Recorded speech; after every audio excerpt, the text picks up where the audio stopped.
Ito po yung pinapahid, pampaganda ng balat, pampakinis, at puti. So, yung placenta na sinasabi po, na ginagamit po ni Vicky Bello, ulitin ko po ha, ito po ay nakuha ko lang yung idea na to doon sa Marikina branch namin na Cacao Field. Ang Cacao Field po kasi ang merong cacao farm doon sa Marikina na nagtanim na po si Vicky Bello ng sarili niyang cacao farm para makakuha siya ng placenta. Ito po yung ginagamit niya sa lotion, sa mga gamot niya. So yan po.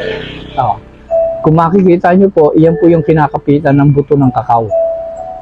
Yan po yung ipapahid nyo sa balat ninyo. Yan. Lahat po yan. Tingnan nyo po, 62 years old na ako pero hindi po makita na 62 years old ang balat ng isang katulad ko. So yan po.